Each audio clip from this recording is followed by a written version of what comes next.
வணக்கம். இந்த வீடியோவில் வந்து பார்த்தீங்கன்னா டீடாக்ஸ் கான்செப்ட் சிக்ஸை பற்றி நம்ம பார்க்கலாம். டீடாக்ஸ் கான்செப்ட் சிக்ஸோட பேர் வந்து எனிமாங்க. எனிமா சில பேர் கேள்விப்பட்டிருப்பீங்க, நிறைய பேர் கேள்விப்பட்டிருக்க மாட்டீங்க. ஒரு பேசிக்கானது சொல்கிறேன். இது ஒரு கான்செப்ட் தான், ஜஸ்ட் நீங்கள் புரிஞ்சுக்கோங்க. நம்மளோட 21 டேஸ் சேலஞ்சில் வந்து கண்டிப்பாக இந்த எனிமாவும் வந்து கண்டிப்பாக இருக்குது. அந்த சேலஞ்ச் அப்போ வந்து இன்னும் ஃபர்தராக எப்படிலாம் பண்ணலான்றதை நான் சொல்கிறேன், சரிங்களா? எனிமானா என்னன்னா ஆக்சுவலாக ஒன்றும் இல்லைங்க.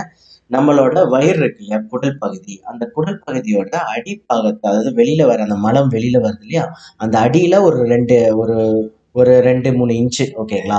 அந்த இதை வந்து நம்ம தண்ணி வந்து உள்ள செலுத்தி கிளீன் பண்ண சொல்லுவாங்க. இதுதான் வந்து எனிமா.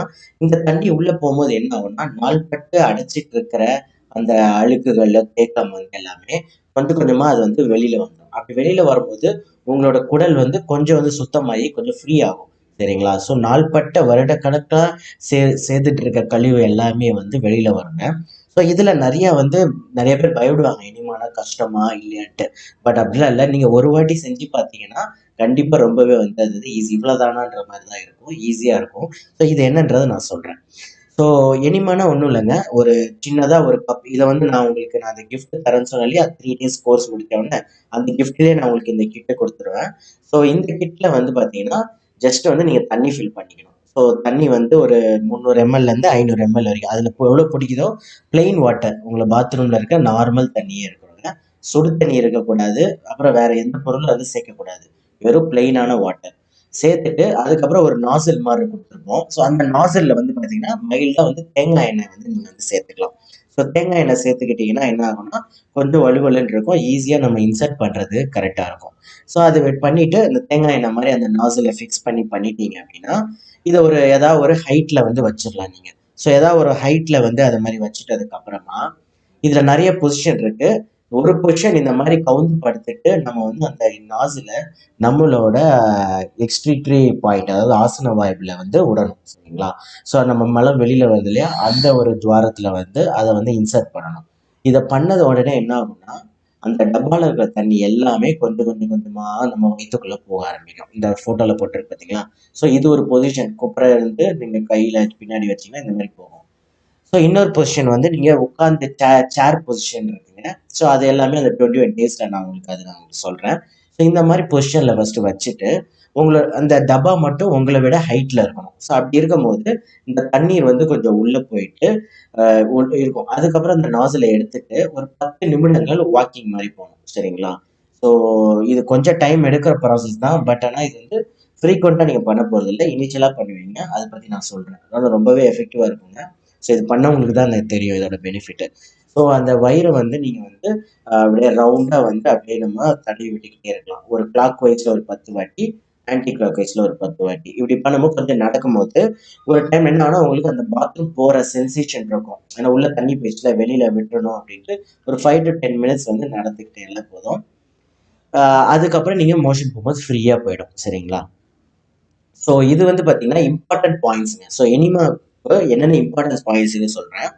எனிமா வந்து ஃபர்ஸ்ட் வந்து once every day forward. First வாரம் மட்டும் டெய்லியுமே நம்ம பண்ண சொல்லுவோம், ஓகேங்களா? ஏன்னா நாள்பட்ட கழிவு ஃபர்ஸ்ட் நாளே வந்துடாது.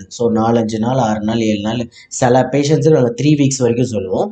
பட் ஜென்ரலாக ஒரு வாரத்துக்கு டெய்லியும் பண்ணணும். அதுக்கப்புறம் ஒரு வாரம் விட்டதுக்கப்புறம் நீங்கள் வாரத்துக்கு ஒரு தடவை, ஒரு 6 மந்த்ஸ் வரைக்கும் வாரத்துக்கு ஒரு தடவை பண்ணலாம்.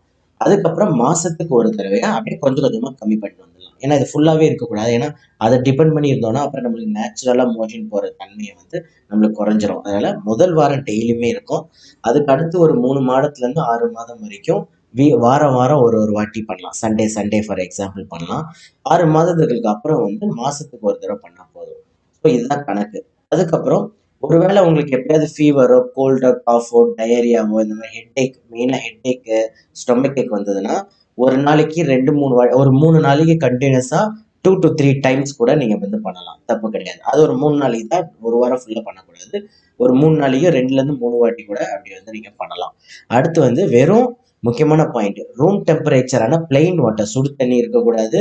அதே மாதிரி சில் தண்ணி, குளிர் தண்ணி இருக்கக்கூடாது. நார்மலான உங்க பைப்ல வர நார்மலான தண்ணியோட டெம்பரேச்சர் என்ன இருக்குமோ அதுதான், சரிங்களா? 1 லிட்டருக்கு மேல வந்து நீங்க இனிமே எடுக்க தேவையில்ல. அதோட ml 500னா 2 வாட்டி வேணா அதை நீங்க ஊத்தலாம்.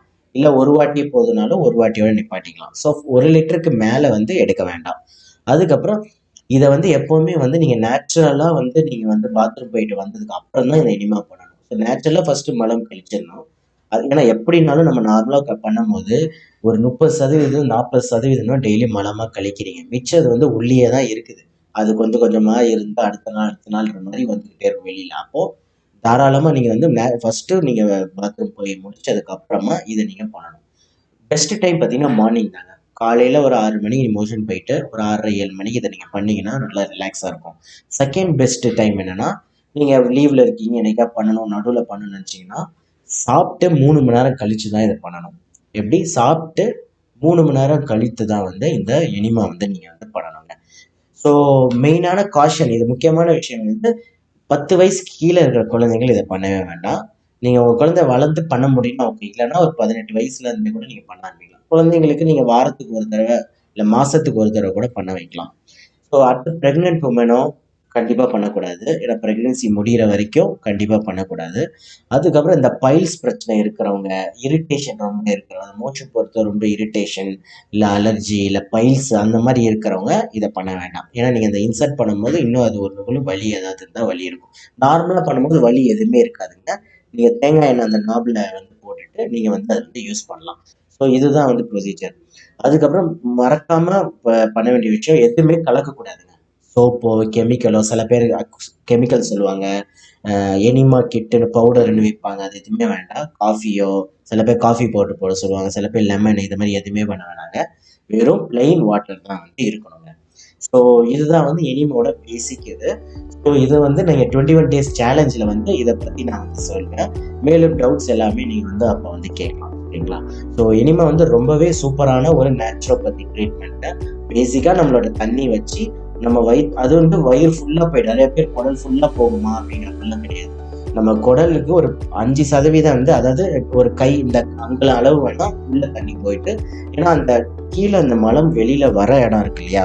ஸோ அந்த மலம் வெளியில் வர இடத்துல மட்டும்தான் வந்து அந்த ஒரு அடைப்பு இருக்கும். ஸோ அதை வந்து நீங்கள் வந்து இதில் க்ளீன் பண்ணுறது மூலயமா உங்களுக்கு நல்லா ஃப்ரீயாகவே போகும். ஸோ இந்த வீடியோ உங்களுக்கு இன்ட்ரெஸ்டிங்காக இருந்திருக்கும்னு நினைக்கிறேன். ஸோ அடுத்த வீடியோவில் அடுத்த டாப்பிக்கில் நம்ம சந்திக்கலாம். நன்றி.